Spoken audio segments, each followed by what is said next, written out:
ਏਕੰਕਾਰ ਸਤਿਗੁਰ ਪ੍ਰਸਾਦ। ਲੇਖ ਦਾ ਵਿਸ਼ਾ ਹੈ ਸਿੱਖੋ ਭਰਾ ਮਾਰੂ ਜੰਗ ਤੋਂ ਹਟ ਕੇ ਜਗਤ ਜਲੰਦੇ ਨੂੰ ਰੁਸ਼ਨਾਓ। ਕਰੋਨਾ ਮਹਾਮਾਰੀ ਸਾਰੇ ਸੰਸਾਰ ਉੱਤੇ ਕਹਿਰ ਬਰਪਾ ਰਹੀ ਹੈ। ਜਿੱਥੇ ਇੱਕ ਪਾਸੇ ਵੱਡਾ ਮੈਡੀਕਲ ਸੰਕਟ ਆ ਖੜਾ ਹੋਇਆ ਹੈ, ਉੱਥੇ ਭ੍ਰਿਸ਼ਟ ਸਰਕਾਰਾਂ ਦਾ ਅਣਮਨੁੱਖੀ ਕਰੂਪ ਚਿਹਰਾ ਵੀ ਸਾਹਮਣੇ ਆ ਗਿਆ ਹੈ। ਤਾਨਾਸ਼ਾਹ ਨਿਜ਼ਾਮ ਇਸ ਸਮੇਂ ਮਨੁੱਖੀ ਹੱਕਾਂ ਨੂੰ ਕੁਚਲ ਕੇ ਆਪਣੀ ਸੱਤਾ ਹੋਰ ਪੱਕਾ ਕਰਨ ਵਿੱਚ ਰੁੱਝੀਆਂ ਹੋਈਆਂ ਹਨ। ਭਾਰਤ ਵਿੱਚ ਕਰੋੜਾਂ ਮਜ਼ਦੂਰਾਂ ਨੂੰ ਨਾ ਸਿਰਫ ਭੁੱਖਮਰੀ ਵੱਲ ਧਕੇਲ ਦਿੱਤਾ ਹੈ, ਬਲਕਿ ਕਈ ਦਹਾਕਿਆਂ ਤੋਂ ਜੱਦੋ-ਜਹਿਦ ਤੋਂ ਬਾਅਦ ਮਿਲੇ ਮਜ਼ਦੂਰਾਂ ਦੇ ਹੱਕ ਲੇਬਰ ਲਾਜ਼ ਨੂੰ ਵੀ ਇੱਕ ਝਟਕੇ ਵਿੱਚ ਘਟਾ ਦਿੱਤਾ ਹੈ। ਇਸ ਸਾਰੇ ਵਰਤਾਰੇ ਵਿੱਚ ਜੇ ਅਸੀਂ ਪੰਥ ਵਿੱਚ ਮਹਾਮਾਰੀ ਤੋਂ ਪਹਿਲਾਂ ਸ਼ੁਰੂ ਹੋਏ ਵਿਵਾਦ ਉੱਤੇ ਨਜ਼ਰ ਪਾਈਏ ਤਾਂ ਉਹ ਬਹੁਤ ਹੀ ਨੀਵੇਂ ਪੱਧਰ ਦਾ ਜਾਪਦਾ ਹੈ। ਪੰਥ ਦੋ ਧਿਰਾਂ ਵਿੱਚ ਵੰਡਿਆ ਦਿਸਦਾ ਹੈ ਅਤੇ ਭਰਾ ਮਾਰੂ ਜੰਗ ਵੱਲ ਵੱਧ ਰਿਹਾ ਹੈ। ਇਹ ਵਿਵਾਦ ਦਮਦਮੀ ਟਕਸਾਲ ਦੇ ਮੁਖੀ ਬਾਬਾ ਹਰਨਾਮ ਸਿੰਘ ਧੁੰਮਾ ਅਤੇ ਉਹਨਾਂ ਨਾਲ ਜੁੜੇ ਪ੍ਰਚਾਰਕਾਂ ਵੱਲੋਂ ਭਾਈ ਰਣਜੀਤ ਸਿੰਘ ਢੱਡਰੀਆਂ ਵਾਲਿਆਂ ਦੀ ਵਿਆਖਿਆ ਪ੍ਰਣਾਲੀ ਨੂੰ ਲੈ ਕੇ ਸ੍ਰੀ ਅਕਾਲ ਤਖਤ ਸਾਹਿਬ ਤੇ ਕੀਤੀ ਸ਼ਿਕਾਇਤ ਤੋਂ ਹੁੰਦਾ ਹੈ। ਪਰ ਗੁਰਬਾਣੀ ਕਾਵ ਰੂਪ ਵਿੱਚ ਲਿਖੀ ਗਈ ਹੈ, ਨਾ ਕਿ ਵਾਰਤਕ ਰੂਪ ਵਿੱਚ। ਗੁਰਬਾਣੀ ਵਿਆਖਿਆ ਦੀ ਡੂੰਘਾਈ ਅਤੇ ਵਿਸਤਾਰ ਦਾ ਸਮੇਂ, ਸਥਾਨ ਜਾਂ ਮਨੁੱਖ ਦੀ ਸਮਝ ਦੀ ਸੀਮਾਵਾਂ ਅਨੁਸਾਰ ਅੰਤਰ ਤਾਂ ਆਵੇਗਾ ਹੀ। ਗੁਰਬਾਣੀ ਦੇ ਉਹ ਅਰਥ ਹੀ ਸਹੀ ਕਹੇ ਜਾ ਸਕਦੇ ਹਨ ਜੋ ਗੁਰੂ ਗ੍ਰੰਥ ਸਾਹਿਬ ਜੀ ਦੇ ਪਹਿਲੇ ਪਾਠ ਮੂਲ ਮੰਤਰ ਵਿੱਚ ਦਰਜ ਏਕੰਕਾਰ ਦੀ ਵਿਚਾਰਧਾਰਾ ਅਧੀਨ ਕੀਤੇ ਗਏ ਹੋਣ। ਕੀ ਇਸ ਮਤਭੇਦ ਦਾ ਨਿਬੇੜਾ ਭਰਾ ਮਾਰੂ ਜੰਗ ਨਾਲ ਹੀ ਹੋ ਸਕਦਾ ਹੈ ਕਿ ਸਭ ਨੂੰ ਆਪਣੀ ਗੱਲ ਰੱਖਣ ਦੀ ਖੁੱਲ੍ਹ ਨਹੀਂ ਹੋਣੀ ਚਾਹੀਦੀ? ਘੱਟੋ ਘੱਟ ਇਸ ਗੱਲ 'ਤੇ ਸਹਿਮਤੀ ਬਣਾ ਲੈਣੀ ਚਾਹੀਦੀ ਹੈ ਕਿ ਅਸੀਂ ਇੱਕ ਦੂਜੇ ਤੋਂ ਅਸਹਿਮਤ ਹਾਂ। Let us agree to disagree. ਸ਼ਿਕਾਇਤ ਹੈ ਕਿ ਭਾਈ ਰਣਜੀਤ ਸਿੰਘ ਖਿਲਾਫ ਜੋ ਸ਼ਿਕਾਇਤ ਕੀਤੀ ਗਈ ਉਸ ਵਿੱਚ ਪ੍ਰਮੁੱਖ ਇਹ ਹਨ ਕਿ ਉਹ ਆਪਣੇ ਪ੍ਰਚਾਰ ਦੌਰਾਨ ਕਹਿੰਦੇ ਹਨ ਕਿ ਗੁਰੂ ਗਿਆਨ ਹੈ, ਗੁਰਬਾਣੀ ਗੁਰੂ ਤੱਕ ਪਹੁੰਚਣ ਦਾ ਜ਼ਰੀਆ ਹੈ, ਅਕਾਲ ਤਖਤ ਇਮਾਰਤ ਹੈ। ਇੱਥੇ ਇਹ ਗੱਲ ਦੱਸਣੀ ਬਣਦੀ ਹੈ ਕਿ ਇਹ ਬੋਲ ਬੜੇ ਲੰਬੇ ਵਿਖਿਆਨ ਦਾ ਇੱਕ ਹਿੱਸਾ ਹਨ ਅਤੇ ਪੂਰੇ ਸੰਦਰਭ ਨੂੰ ਸਮਝੇ ਬਗੈਰ ਕਿਸੇ ਵੀ ਵਿਸ਼ੇ ਦਾ ਨਿਰਣਾ ਨਹੀਂ ਕੱਢਿਆ ਜਾ ਸਕਦਾ। ਪਰ ਸ਼ਿਕਾਇਤ ਨੂੰ ਜਿਸ ਤਰ੍ਹਾਂ ਸੰਗਤ ਤੱਕ ਪਹੁੰਚਾਇਆ ਗਿਆ ਹੈ, ਅਸੀਂ ਉਸੇ ਤਰ੍ਹਾਂ ਹੀ ਲਿਖ ਵਿਚਾਰ ਰਹੇ ਹਾਂ। ਇਸ ਤੋਂ ਇਲਾਵਾ ਇਹ ਵੀ ਸ਼ਿਕਾਇਤ ਹੈ ਕਿ ਭਾਈ ਰਣਜੀਤ ਸਿੰਘ ਉਹਨਾਂ ਪ੍ਰਚਲਿਤ ਜਨਮ ਸਾਖੀਆਂ ਨੂੰ ਵੀ ਨਕਾਰਦੇ ਹਨ ਜਿਨ੍ਹਾਂ ਵਿੱਚ ਕਰਾਮਾਤਾਂ ਹੋਈਆਂ ਦੱਸੀਆਂ ਜਾਂਦੀਆਂ ਹਨ। ਗਿਆਨ ਲਫ਼ਜ਼ ਦਾ ਬਹੁਤ ਵਿਸ਼ਾਲ ਦਾਇਰਾ ਹੈ। ਕਿਸ ਤੇ ਗਿਆਨ ਦੀ ਗੱਲ ਹੋ ਰਹੀ ਹੈ, ਇਸ ਲਫ਼ਜ਼ ਦੀ ਮਹੱਤਤਾ ਉਸ ਤੇ ਨਿਰਭਰ ਕਰਦੀ ਹੈ। ਗੁਰਬਾਣੀ ਵਿੱਚ ਇੱਕ ਕਰਤਾਰ ਦੇ ਸੱਚੇ ਗਿਆਨ ਨੂੰ ਗੁਰੂ ਕਈ ਥਾਈਂ ਕਿਹਾ ਗਿਆ ਹੈ। ਗੁਰੂ ਮੇਰਾ ਗਿਆਨ ਗੁਰੂ ਹਿਰਦੇ ਧਿਆਨ, ਗੁਰ ਦੀਪਕ ਗਿਆਨ ਸਦਾ ਮਨ ਬਲੀਆ ਜੀਓ। ਜ਼ਰੀਆ ਨਾਲੋਂ ਬਿਹਤਰ ਸ਼ਬਦਾਵਲੀ ਦਾ ਪ੍ਰਯੋਗ ਕੀਤਾ ਜਾ ਸਕਦਾ ਹੈ। ਜੇ ਗੁਰਬਾਣੀ ਦਾ ਫਰਮਾਨ ਹੈ ਪੋਥੀ ਪਰਮੇਸ਼ਰ ਕਾ ਥਾਨ, ਤਾਂ ਫਿਰ ਜ਼ਰੀਆ ਇੱਕ ਹੇਠਲੇ ਦਰਜੇ ਦੀ ਵਿਆਖਿਆ ਹੀ ਕਹੀ ਜਾ ਸਕਦੀ ਹੈ। ਪਰ ਜੇ ਗੁਰੂ ਨੂੰ ਲਵਕੁਸ਼ ਦੀ ਔਲਾਦ ਜਾਂ ਗੁਰਬਾਣੀ ਦਾ ਵੈਦਿਕ ਮੰਤਰਾਂ ਵਾਂਗੂ ਜਾਪ ਕਰਕੇ ਮਨ ਭਾਉਂਦੇ ਫਲ ਪਾਉਣ ਦਾ ਪ੍ਰਚਾਰ ਕੀਤਾ ਜਾ ਸਕਦਾ ਹੈ, ਤਾਂ ਫਿਰ ਜ਼ਰੀਆ ਤੇ ਬਵਾਲ ਖੜਾ ਕਰਨਾ ਸ਼ਰਧਾ ਅਧੀਨ ਨਹੀਂ ਬਲਕਿ ਸਾਜ਼ਿਸ਼ ਅਧੀਨ ਹੀ ਜਾਪਦਾ ਹੈ। ਸ੍ਰੀ ਅਕਾਲ ਤਖਤ ਸਾਹਿਬ ਜਾਂ ਹੋਰ ਗੁਰੂ ਸਾਹਿਬ ਨਾਲ ਜੁੜੇ ਇਤਿਹਾਸਿਕ ਸਥਾਨ ਸਿੱਖਾਂ ਵਾਸਤੇ ਕੇਵਲ ਇਮਾਰਤ ਨਹੀਂ ਹੋ ਸਕਦੇ।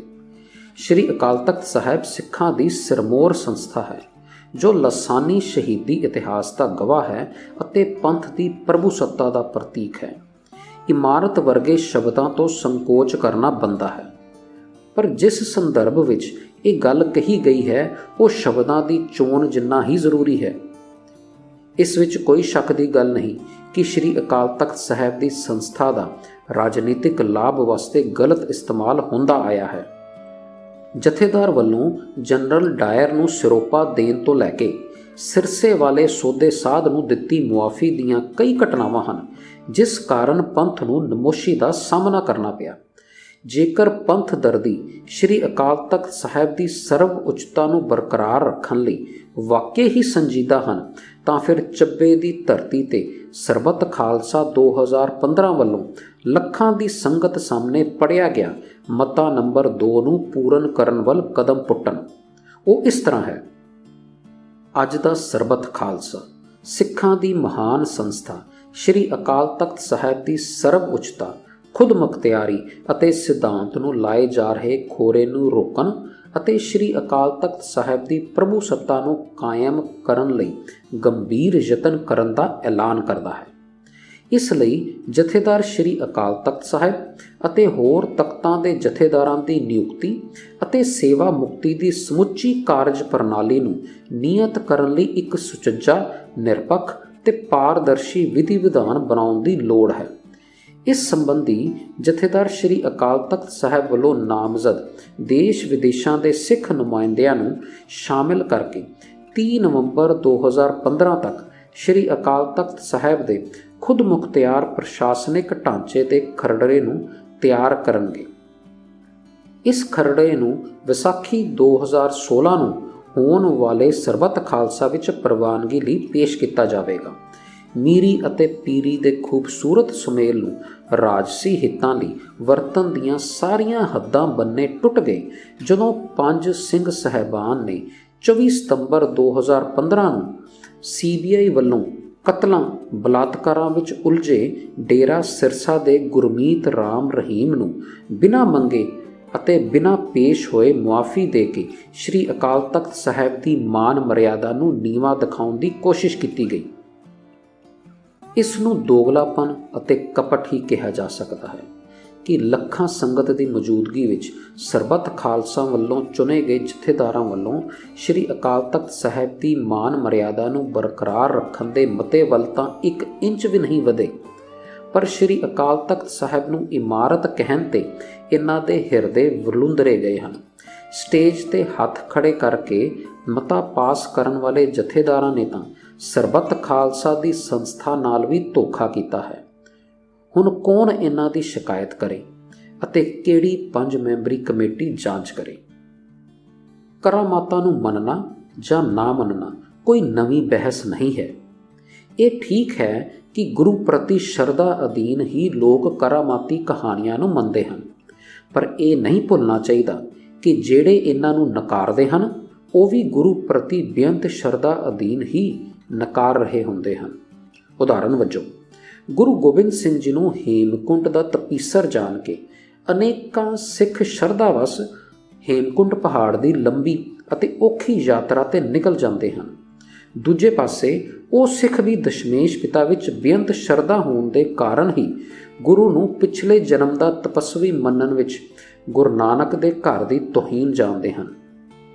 ਇਸੇ ਤਰ੍ਹਾਂ ਕੋਈ ਗੁਰੂ ਨਾਨਕ ਸਾਹਿਬ ਵੱਲੋਂ ਇੱਕ ਹੱਥ ਵਿੱਚੋਂ ਖੂਨ ਤੇ ਦੂਜੇ ਹੱਥ ਵਿੱਚੋਂ ਦੁੱਧ ਦੀ ਸਾਖੀ ਨਾਲ ਪ੍ਰਭਾਵਿਤ ਹੁੰਦਾ ਹੈ ਤਾਂ ਕੋਈ ਹੱਕ ਪਰਾਇਆ ਨਾਨਕਾ ਉਸ ਸੂਰ ਉਸ ਗਾਏ, ਗੁਰ ਪੀਰ ਹਾਮਾ ਤਾਂ ਭਰੇ ਜਾਂ ਮੁਰਦਾਰ ਨਾ ਖਾਏ ਦੇ ਉਪਦੇਸ਼ ਨੂੰ ਹੀ ਪਰਿਪੂਰਨ ਜਾਣਦੇ ਹਨ। ਕਿਸ ਦੀ ਸ਼ਰਧਾ ਸੱਚੀ ਤੇ ਕਿਸ ਦੀ ਝੂਠੀ, ਕੌਣ ਸ਼ਰਧਾਹੀਨ ਹੈ ਤੇ ਕੌਣ ਅੰਧ ਵਿਸ਼ਵਾਸੀ, ਇਸ ਦਾ ਨਿਬੇੜਾ ਲੱਠ ਮਾਰ ਜਾਂ ਦੂਜੇ ਨੂੰ ਚੁੱਪ ਕਰਾ ਕੇ ਨਹੀਂ।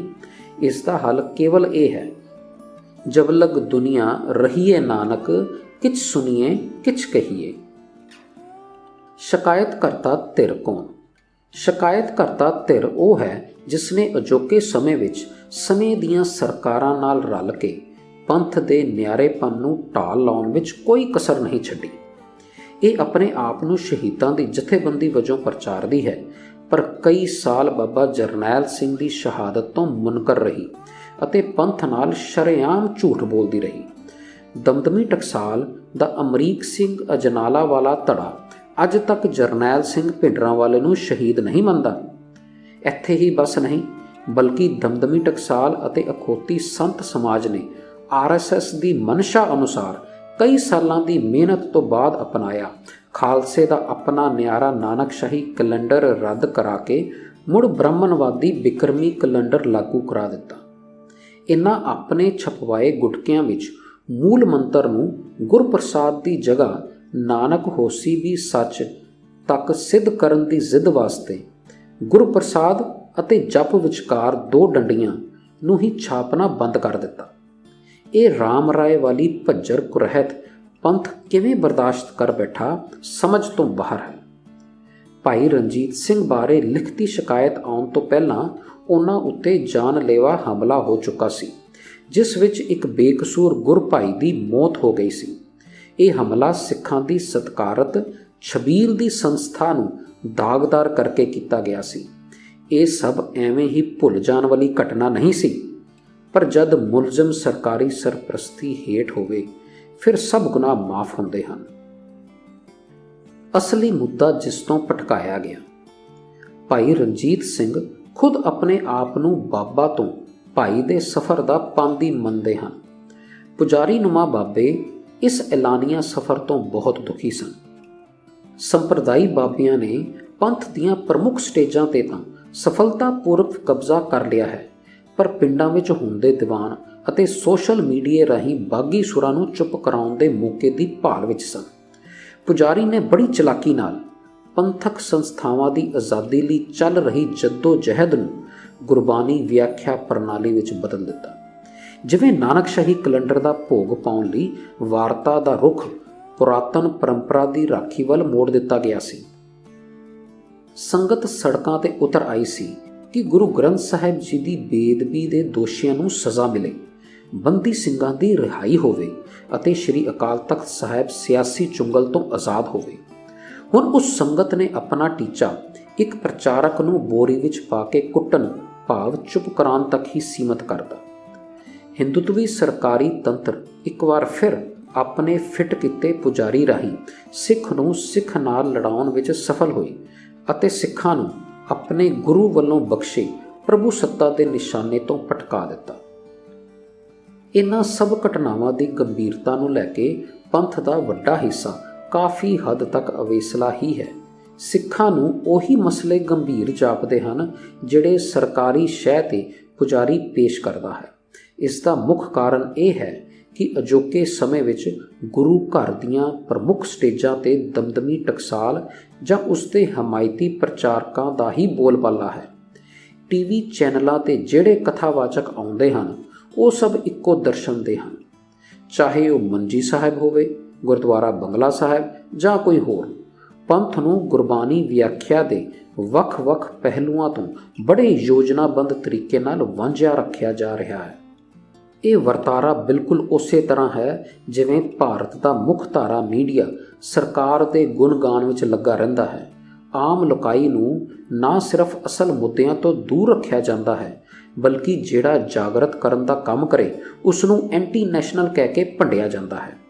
ਭਾਰਤੀ ਨਿਊਜ਼ ਚੈਨਲਾਂ ਦੇ ਦਰਸ਼ਕਾਂ ਨੇ ਰੋਟੀ, ਰੁਜ਼ਗਾਰ, ਨਿਆਂ ਨਾਲੋਂ ਮੰਦਿਰ, ਪਾਕਿਸਤਾਨ, ਜਹਾਦ ਨੂੰ ਹੀ ਅਸਲੀ ਮੁੱਦਾ ਮੰਨ ਲਿਆ ਹੈ। ਅੱਜ ਸਮਝਦਾਰ ਹਿੰਦੂਆਂ ਲਈ ਸਭ ਤੋਂ ਵੱਧ ਚਿੰਤਾ ਦਾ ਕਾਰਨ ਇਹ ਹੈ ਕਿ ਹਿੰਦੂ ਧਰਮ ਦੀਆਂ ਸਾਰੀਆਂ ਧਾਰਮਿਕ ਸੰਸਥਾਵਾਂ ਉੱਪਰ ਕੇਵਲ ਇੱਕ ਜਥੇਬੰਦੀ ਦਾ ਕਬਜ਼ਾ ਹੋ ਚੁੱਕਾ ਹੈ। ਜਿਹੜਾ ਵੀ RSS ਦਾ ਵਿਰੋਧ ਕਰਦਾ ਹੈ ਉਸ ਨੂੰ ਹਿੰਦੂ ਵਿਰੋਧੀ ਕਹਿ ਕੇ ਦਰਕਿਨਾਰ ਕਰ ਦਿੱਤਾ ਜਾਂਦਾ ਹੈ। ਇਹ ਹਿੰਦੂ ਧਰਮ ਲਈ ਸਭ ਤੋਂ ਵੱਡਾ ਖਤਰਾ ਹੈ। ਬੜੇ ਅਫਸੋਸ ਨਾਲ ਲਿਖਣਾ ਪੈ ਰਿਹਾ ਹੈ ਕਿ ਇਹ ਵਰਤਾਰਾ ਸਿੱਖ ਪੰਥ ਤੇ ਵੀ ਵਾਪਰ ਰਿਹਾ ਹੈ। ਜੇਕਰ ਕੋਈ ਅਡਰੀ ਵਿਚਾਰ ਪੇਸ਼ ਕਰਦਾ ਹੈ ਤਾਂ ਉਸ ਨੂੰ ਪੰਥ ਵਿਰੋਧੀ ਕਹਿ ਕੇ ਭੰਡਿਆ ਜਾਂਦਾ ਹੈ ਅਤੇ ਗੁਰੂ ਘਰ ਦੀਆਂ ਸਟੇਜਾਂ ਤੋਂ ਬੇਦਖਲ ਕਰ ਦਿੱਤਾ ਜਾਂਦਾ ਹੈ। ਸਾਰੀਆਂ ਧਾਰਮਿਕ ਸੰਸਥਾਵਾਂ ਤੇ ਇੱਕ ਧੜੇ ਦਾ ਕਬਜ਼ਾ ਕਿਸੇ ਵੀ ਕੌਮ ਲਈ ਘਾਤਕ ਹੈ। ਇੱਕ ਧੜੇ ਦੇ ਹੱਥ ਆਉਣ ਨਾਲ ਕੌਮ ਦੀ ਚੜ੍ਹਤ ਵਿੱਚ ਖੜੋਤ ਆ ਜਾਂਦੀ ਹੈ, ਕਿਉਂਕਿ ਉਹ ਤੇਜ਼ੀ ਨਾਲ ਬਦਲਦੇ ਸਮੇਂ ਮੁਤਾਬਕ ਨਵੇਂ ਵਿਚਾਰਾਂ ਨੂੰ ਜਗ੍ਹਾ ਨਹੀਂ ਦੇ ਸਕਦੀ। ਇਹ ਵਰਤਾਰਾ ਤਾਂ ਅਸੀਂ ਗੁਰੂ ਸਾਹਿਬ ਦੇ ਸਮੇਂ ਵਿੱਚ ਵੀ ਦੇਖਿਆ। ਗੁਰੂ ਰਾਮਦਾਸ ਜੀ ਵੱਲੋਂ ਕਾਇਮ ਕੀਤੀ ਮਸੰਦ ਸੰਸਥਾ ਜਦ ਵਿਗਾੜ ਵੱਲ ਚਲੀ ਗਈ ਤਾਂ ਗੁਰੂ ਗੋਬਿੰਦ ਸਿੰਘ ਜੀ ਨੇ ਆਪ ਇਸ ਨੂੰ ਖਤਮ ਕਰ ਦਿੱਤਾ। ਜਦ ਤੱਕ ਕੌਮੀ ਨਿਸ਼ਾਨਾ ਇੱਕ ਹੋਵੇ, ਵੱਖ-ਵੱਖ ਸੰਸਥਾਵਾਂ ਬਾਗ ਵਿੱਚ ਲੱਗੇ ਫੁੱਲਾਂ ਵਾਂਗ ਆਪਣੇ ਵੱਖ-ਵੱਖ ਖਿੱਤਿਆਂ ਵਿੱਚ ਹੁਨਰ ਦੀ ਖੁਸ਼ਬੂ ਸਦਕਾ ਕੌਮ ਨੂੰ ਬੁਲੰਦੀਆਂ ਤੇ ਲੈ ਜਾਂਦੀਆਂ ਹਨ। ਪਰ ਜਦ ਟੀਚਾ ਕੌਮੀ ਭਲਾਈ ਨਾ ਰਹਿ ਕੇ ਨਿੱਜੀ ਅਤੇ ਰਾਜਨੀਤਿਕ ਲਾਭ ਤੱਕ ਹੀ ਸੀਮਤ ਰਹਿ ਜਾਵੇ, ਫਿਰ ਕੌਮਾਂ ਦਾ ਢਹਿੰਦੀ ਕਲਾ ਵੱਲ ਜਾਣਾ ਤੈਅ ਹੈ। ਪੁਜਾਰੀ ਅਤੇ ਰਾਜੇ ਦੇ ਗੱਠਜੋੜ ਤੋਂ ਘਾਤਕ ਕੁਛ ਨਹੀਂ। ਪੁਜਾਰੀ ਦਾ ਤੇ ਕਾਰਜ ਹੀ ਲੋਕਾਈ ਨੂੰ ਗੁੰਮਰਾਹ ਕਰਕੇ ਕਮਜ਼ੋਰ ਬਣਾ ਦੇਣਾ ਹੈ, ਤਾਂ ਕਿ ਰਾਜੇ ਦੀ ਸੱਤਾ ਤੇ ਪਕੜ ਮਜ਼ਬੂਤ ਹੋ ਸਕੇ। ਹਮ ਗੋਰੂ ਤੁਮ ਗੁਆਰ ਗੁਸਾਈ, ਜਨਮ ਜਨਮ ਰਖਵਾਰੇ, ਕਭੂ ਨ ਪਾਰ ਉਤਾਰ ਚਰਾਇਓ, ਕੈਸੇ ਖਸਮ ਹਮਾਰੇ। ਤੂੰ ਬਾਮਨ ਮੈਂ ਕਾਸਿਕ ਜੁਲਹਾ, ਬੂਝੋ ਮੋਰ ਗਿਆਨਾ, ਤੁਮ ਤੋਂ ਜਾਚੇ ਭੂਪਤ ਰਾਜੇ, ਹਰਸਿਓ ਮੋਰ ਧਿਆਨਾ। ਇਸ ਲਈ ਪੰਥ ਦੀ ਭਲਾਈ ਇਸੇ ਵਿੱਚ ਹੈ ਕਿ ਕੋਈ ਵੀ ਧੜਾ ਇੰਨਾ ਹਾਵੀ ਨਾ ਹੋ ਜਾਵੇ ਕਿ ਕੌਮ ਦੀ ਤਕਦੀਰ ਦਾ ਮਾਲਕ ਬਣ ਬੈਠੇ। ਬੁੱਧੀਜੀਵੀਆਂ ਦਾ ਰੋਲ। ਇਸ ਵਿਵਾਦ ਵਿੱਚ ਪੰਥ ਦੇ ਕੁਝ ਬੁੱਧੀਜੀਵੀਆਂ ਦਾ ਰੋਲ ਬੜਾ ਨਿਰਾਸ਼ਾਜਨਕ ਰਿਹਾ ਹੈ।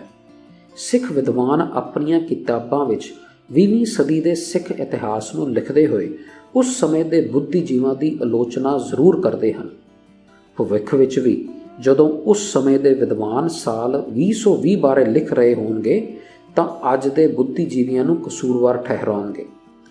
ਕਿ ਸਿੱਖ ਬੁੱਧੀਜੀਵੀ ਆਪਣੇ ਇਸ ਵਿਗਾੜ ਤੋਂ ਮੁਕਤ ਹੋ ਸਕਣਗੇ ਕਿ ਉਹ ਅਤੀਤ ਦਾ ਹੀ ਸਹੀ ਨਿਰੀਖਣ ਕਰ ਸਕਦੇ ਹਨ, ਵਰਤਮਾਨ ਦਾ ਨਹੀਂ।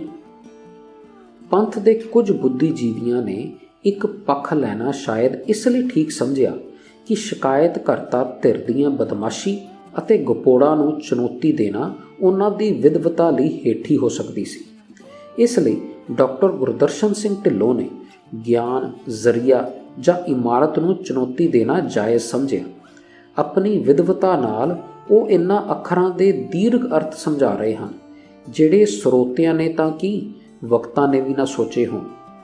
ਹਿਸਟੋਰੀਅਨ ਅਜਮੇਰ ਸਿੰਘ ਨੇ ਤਾਂ ਕਰਾਮਾਤਾਂ ਨੂੰ ਇਹ ਕਹਿ ਕੇ ਜਾਇਜ਼ ਦੱਸਿਆ ਕਿ ਦੇਵੀ ਹਸਤੀ ਦੇ ਪ੍ਰਗਟਾਵੇ ਲਈ ਕਰਾਮਾਤਾਂ ਜ਼ਰੂਰੀ ਹਨ ਅਤੇ ਉਸ ਬਗੈਰ ਗੁਰੂ ਦਾ ਬਿੰਬ ਬੜਾ ਖੁਸ਼ਕ ਜਿਹਾ ਜਾਪਦਾ ਹੈ। ਹਾਂਜੀ, ਵਿਦਵਾਨ ਦਾ ਫਰਜ਼ ਹੈ ਕਿ ਗੁਰਬਾਣੀ ਦੀ ਰੋਸ਼ਨੀ ਵਿੱਚ ਆਲੋਚਨਾ ਕਰਕੇ ਵਿਚਾਰ ਦਾ ਪੱਧਰ ਉੱਚਾ ਚੁੱਕੇ, ਪਰ ਇੱਕ ਪਾਸੜ ਪੱਖ ਰੱਖ ਕੇ ਚੱਲ ਰਹੇ ਵੱਡੇ ਵਰਤਾਰੇ ਵਿੱਚ ਸਿੱਖ ਧਾਰਮਿਕ ਸੰਸਥਾਵਾਂ ਉੱਤੇ ਪੁਜਾਰੀ ਦੀ ਜਕੜ ਨੂੰ ਮਜ਼ਬੂਤ ਕਰਨ ਦਾ ਕਾਰਜ ਹੀ ਕੀਤਾ ਹੈ। ਚੱਲ ਰਹੇ ਰੁਝਾਨ ਅਨੁਸਾਰ ਉਹ ਸਮਾਂ ਦੂਰ ਨਹੀਂ ਜਦ ਰਾਜ ਸ਼ਕਤੀ ਦੀ ਸਹਾਇਤਾ ਨਾਲ ਇੱਕ ਬ੍ਰਾਹਮਣੀ ਧੜੇ ਦਾ ਸਿੱਖ ਪੰਥ ਤੇ ਕਬਜ਼ੇ ਦਾ ਮਨਸੂਬਾ ਪੂਰਨ ਹੋ ਜਾਏਗਾ ਅਤੇ ਬਾਕੀ ਸਭ ਵਿਚਾਰਾਂ ਦਾ ਸਾਹ ਘੋਟ ਦਿੱਤਾ ਜਾਵੇਗਾ। ਭਵਿੱਖ ਵਿੱਚ ਵਿਦਵਾਨ ਅਤੀਤ ਦੀ ਇੱਕ ਵਾਰ ਫਿਰ ਸਹੀ ਸਮੀਖਿਆ ਕਰਦੇ ਹੋਏ ਅੱਜ ਦੇ ਬੁੱਧੀਜੀਵੀਆਂ ਦਾ ਰੋਲ ਇੱਕ ਲਾਈਨ ਵਿੱਚ ਸਮੇਟਦੇ ਹੋਏ ਲਿਖਣਗੇ। ਜਦ ਕੁਝ ਸਿੱਖ ਪ੍ਰਚਾਰਕਾਂ ਵੱਲੋਂ ਪੁਜਾਰੀ ਖਿਲਾਫ ਜ਼ੋਰਦਾਰ ਆਵਾਜ਼ ਚੁੱਕੀ ਜਾ ਰਹੀ ਸੀ ਤਾਂ ਬੁੱਧੀਜੀਵੀਆਂ ਨੇ ਉਹਨਾਂ ਦਾ ਸਾਥ ਨਾ ਦਿੱਤਾ, ਜਿਸ ਨਾਲ ਪੁਜਾਰੀ ਨੂੰ ਹੋਰ ਬਲ ਮਿਲਿਆ। ਇਹਨਾਂ ਵੱਲੋਂ ਕੀਤੇ ਦੀਰਘ ਅਰਥ ਇਸ ਵੱਡੇ ਵਰਤਾਰੇ ਵਿੱਚ ਕਿਸੇ ਖਾਤੇ ਨਹੀਂ ਪੈਣੇ। ਸਾਰੇ ਵਿਵਾਦਾਂ ਦਾ ਹੱਲ। ਪਿਛਲੇ ਕੁਝ ਸਮੇਂ ਵਿੱਚ ਸਿੱਖ ਨੇਸ਼ਨ ਦੀਆਂ ਜੋ ਖਬਰਾਂ ਦੁਨੀਆ ਵਿੱਚ ਚਰਚਾ ਦਾ ਵਿਸ਼ਾ ਬਣੀਆਂ ਹਨ, ਉਹਨਾਂ ਨੂੰ ਦੋ ਹਿੱਸਿਆਂ ਵਿੱਚ ਵੰਡਿਆ ਜਾ ਸਕਦਾ ਹੈ। ਪਹਿਲਾ, ਰੋਹਿੰਗਿਆ, ਕਸ਼ਮੀਰੀਆਂ ਅਤੇ CAA ਦੇ ਵਿਰੋਧ ਵਿੱਚ ਮੁਸਲਿਮ ਭਾਈਚਾਰੇ ਦੇ ਹੱਕ ਵਿੱਚ ਸਿੱਖ ਵੱਧ ਚੜ੍ਹ ਕੇ ਨਿਕਲੇ। ਜਥੇਦਾਰ ਗਿਆਨੀ ਹਰਪ੍ਰੀਤ ਸਿੰਘ ਨੇ ਵੀ ਜਦ ਕਈ ਵਾਰ ਸਟੇਜਾਂ ਤੋਂ ਮਨੁੱਖੀ ਹੱਕਾਂ ਦੀ ਰਾਖੀ ਲਈ ਬਿਆਨ ਦਿੱਤੇ ਤਾਂ ਉਹ ਵੀ ਸੁਰਖੀਆਂ ਬਣੀਆਂ ਅਤੇ ਸ੍ਰੀ ਅਕਾਲ ਤਖਤ ਸਾਹਿਬ ਦਾ ਮਾਣ ਵਧਿਆ। ਦੂਜਾ, ਕੁਦਰਤੀ ਆਪਦਾ ਅਤੇ ਕਰੋਨਾ ਮਹਾਮਾਰੀ ਦੌਰਾਨ ਸਿੱਖਾਂ ਨੇ ਲੋੜਵੰਦਾਂ ਲਈ ਦਿਲ ਖੋਲ੍ਹ ਕੇ ਲੰਗਰ ਪਾਣੀ ਨਾਲ ਸੇਵਾ ਕੀਤੀ। ਬਗੈਰ ਕਿਸੇ ਚਮਤਕਾਰ ਦੇ ਦੁਨੀਆ ਨੇ ਦੇਖ ਲਿਆ ਕਿ ਗੁਰੂ ਦੇ ਸਿੱਖ ਖੁਸ਼ਕ ਨਹੀਂ ਹਨ, ਬਲਕਿ ਮਨੁੱਖੀ ਕਦਰਾਂ ਕੀਮਤਾਂ ਨੂੰ ਸਥਾਪਿਤ ਕਰਨ ਦੀ ਰੂਹਾਨੀਅਤ ਨਾਲ ਓਤ-ਪ੍ਰੋਤ ਹਨ। ਸਿੱਖਾਂ ਨੂੰ ਦੁਨੀਆ ਵਿੱਚ ਚੱਲ ਰਹੀ ਵੱਡੀ ਬਹਿਸਾਂ, ਵਾਤਾਵਰਣ, ਭੁੱਖਮਰੀ, ਮਹਾਂਮਾਰੀ, ਮਨੁੱਖੀ ਹੱਕਾਂ ਦਾ ਘਾਣ ਵਿੱਚ ਗੁਰਬਾਣੀ ਦੀ ਰੋਸ਼ਨੀ ਵਿੱਚ ਆਪਣਾ ਯੋਗਦਾਨ ਪਾ ਕੇ ਮਾਨਵ ਸੱਭਿਅਤਾ ਨੂੰ ਰਾਹ ਰੁਸ਼ਨਾਉਣ ਦੀ ਲੋੜ ਹੈ। ਪਰ ਜਦ ਸਿੱਖ ਆਪਣਾ ਕੀਮਤੀ ਸਮਾਂ ਭਰਾਮਾਰੂ ਵਤੀਰੇ ਵਿੱਚ ਵਿਅਰਥ ਗਵਾ ਰਹੇ ਹਨ ਤਾਂ ਬੜੀ ਨਿਰਾਸ਼ਾ ਹੁੰਦੀ ਹੈ। ਦੁਨੀਆ ਦੀਆਂ ਵੱਡੀ ਬਹਿਸਾਂ ਵਿੱਚ ਅਸੀਂ ਕਿਵੇਂ ਸ਼ਾਮਿਲ ਹੋ ਸਕਦੇ ਹਾਂ ਅਗਰ ਆਪਣੇ ਘਰ ਵਿੱਚ ਹੀ ਇੱਕ ਦੂਜੇ ਦੇ ਵਿਚਾਰਾਂ ਨੂੰ ਬਰਦਾਸ਼ਤ ਨਹੀਂ ਕਰ ਸਕਦੇ। ਗੁਰੂ ਨਾਨਕ ਸਾਹਿਬ ਨੇ ਤਾਂ ਔਖੇ ਤੋਂ ਔਖਾ ਸਵਾਲ ਪੁੱਛਣ ਦੀ ਜਾਚ ਸਿਖਾਈ ਹੈ। ਸਿੱਖਾਂ ਦਾ ਫਰਜ਼ ਬਣਦਾ ਹੈ ਕਿ ਦੁਨੀਆ ਨੂੰ ਸਵਾਲ ਪੁੱਛਣ ਦਾ ਗੁਣ ਵੰਡਣ। ਕਿਸੇ ਵੀ ਹਾਲਤ ਵਿੱਚ ਵਿਚਾਰ ਵਟਾਂਦਰੇ ਦੇ ਮਾਹੌਲ ਨੂੰ ਖਰਾਬ ਹੋਣ ਤੋਂ ਬਚਾਉਣਾ ਸਮੇਂ ਦੀ ਮੁੱਖ ਲੋੜ ਹੈ। ਜਿਹੜੇ ਪਰਿਵਾਰਾਂ ਵਿੱਚ ਬੱਚਿਆਂ ਨੂੰ ਆਪਣੇ ਮਾਪਿਆਂ ਦੇ ਨਾਲ ਖੁੱਲ੍ਹ ਕੇ ਗੱਲ ਕਰਨ ਦਾ ਮਾਹੌਲ ਨਾ ਮਿਲੇ, ਉਹ ਬਾਹਰ ਦਾ ਅਸਰ ਕਬੂਲ ਕੇ ਭਟਕ ਜਾਂਦੇ ਹਨ। ਇਸੇ ਤਰ੍ਹਾਂ ਅਗਰ ਕੌਮ ਵਿੱਚ ਵਿਚਾਰ ਵਿਮਰਸ਼ ਦਾ ਮਾਹੌਲ ਖਤਮ ਹੋ ਜਾਵੇ, ਉਹ ਵੀ ਰੂੜੀਵਾਦ ਅਤੇ ਅੰਧ ਵਿਸ਼ਵਾਸ ਵਿੱਚ ਭਟਕ ਜਾਂਦੀ ਹੈ। ਕੋਈ ਵੀ ਸਵਾਲ ਗਲਤ ਨਹੀਂ ਹੁੰਦਾ। ਸਵਾਲਾਂ ਨੂੰ ਪੁੱਛਣ ਦੀ ਕਾਬਲੀਅਤ ਨੂੰ ਖਤਮ ਕਰ ਦੇਣਾ ਯਕੀਨਨ ਤਬਾਹਕੁਨ ਹੈ। ਸ਼੍ਰੀ ਅਕਾਲ ਤਖਤ ਸਾਹਿਬ ਧੜਿਆਂ ਤੋਂ ਉੱਪਰ ਹੈ ਅਤੇ ਸਭ ਦੀ ਸਾਂਝੀ ਸੰਸਥਾ ਹੈ। ਗਿਆਨੀ ਹਰਪ੍ਰੀਤ ਸਿੰਘ ਅਗਰ ਇਹ 2 ਕਾਰਜ ਕਰ ਵਿਖਾਣ ਤਾਂ ਪੰਥ ਉਹਨਾਂ ਨੂੰ ਸਦਾ ਯਾਦ ਰੱਖੇਗਾ। ਪਹਿਲਾ, ਗੁਰੂ ਘਰ ਦੀਆਂ ਪ੍ਰਮੁੱਖ ਸਟੇਜਾਂ, ਖਾਸ ਕਰ ਜਿਨ੍ਹਾਂ ਨੂੰ ਸੰਗਤ ਟੀਵੀ ਚੈਨਲਾਂ 'ਤੇ ਰੋਜ਼ਾਨਾ ਸੁਣਦੀ ਹੈ, ਜਿਵੇਂ ਮੰਜੀ ਸਾਹਿਬ, ਬੰਗਲਾ ਸਾਹਿਬ ਆਦਿ, ਤੇ ਸਭ ਨੂੰ ਬਰਾਬਰ ਬੋਲਣ ਦਾ ਮੌਕਾ ਦਿੱਤਾ ਜਾਵੇ। ਜਿਹੜੇ ਪ੍ਰਚਾਰਕ 10 ਗੁਰੂ ਸਾਹਿਬਾਨ ਵਿੱਚ ਪੂਰਾ ਨਿਸ਼ਚਾ ਰੱਖਦੇ ਹਨ ਅਤੇ ਕੇਵਲ ਸ੍ਰੀ ਗੁਰੂ ਗ੍ਰੰਥ ਸਾਹਿਬ ਜੀ ਨੂੰ ਆਪਣਾ ਗੁਰੂ ਮੰਨਦੇ ਹਨ, ਦਮਦਮੀ ਟਕਸਾਲ, ਮਿਸ਼ਨਰੀ, ਸੰਪਰਦਾਈ, ਬੁੱਧੀਜੀਵੀ, ਸਭ ਨੂੰ ਬੋਲਣ ਦਾ ਬਰਾਬਰ ਸਮਾਂ ਮਿਲੇ। ਦਸਮ ਗ੍ਰੰਥ, ਰਹਿਤ ਮਰਿਆਦਾ, ਮਾਸ, ਕਰਾਮਾਤਾਂ ਅਤੇ ਹੋਰ ਸਾਰੇ ਵਿਸ਼ਿਆਂ ਦੇ ਹਰ ਪੱਖ ਤੋਂ ਜਾਣੂ ਹੋਣ ਦਾ ਸੰਗਤ ਨੂੰ ਹੱਕ ਹੈ। ਵੱਖ-ਵੱਖ ਜਥੇਬੰਦੀਆਂ ਨਾਲ ਜੁੜੀ ਸੰਗਤ ਜਦ ਸਭ ਨੂੰ ਇੱਕ ਸਟੇਜ ਤੋਂ ਖੁਸ਼ਨੁਮਾ ਮਾਹੌਲ ਵਿੱਚ ਆਪਣੇ ਵਿਚਾਰ ਪੇਸ਼ ਕਰਦੇ ਦੇਖੇਗੀ ਤਾਂ ਪੰਥ ਵਿੱਚ ਆਪਸੀ ਪਿਆਰ ਆਪ ਮੁਹਾਰੇ ਵਧੇਗਾ। ਜਿਹੜੇ ਧੜੇ ਇਸ ਵਿਚਾਰ ਵਿਮਰਸ਼ ਦੇ ਮਾਹੌਲ ਦਾ ਵਿਰੋਧ ਕਰਨਗੇ, ਉਹਨਾਂ ਦਾ ਪੰਥ ਵਿਰੋਧੀ ਚਿਹਰਾ ਜਗ ਜ਼ਾਹਿਰ ਹੋ ਜਾਵੇਗਾ। ਦੂਜਾ, ਸਰਬੱਤ ਖਾਲਸਾ 2015 ਵਿੱਚ ਕੀਤਾ ਗਿਆ ਮਤਾ ਨੰਬਰ 2 ਗਿਆਨੀ ਹਰਪ੍ਰੀਤ ਸਿੰਘ ਆਪਣੇ ਹੱਥੀਂ ਲੈ ਕੇ ਸਿਰੇ ਚੜ੍ਹਨ। ਵਾਹਿਗੁਰੂ ਜੀ ਕਾ ਖਾਲਸਾ, ਵਾਹਿਗੁਰੂ ਜੀ ਕੀ ਫਤਿਹ।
ਵਾਹਿਗੁਰੂ ਜੀ ਕਾ ਖਾਲਸਾ, ਵਾਹਿਗੁਰੂ ਜੀ ਕੀ ਫਤਿਹ।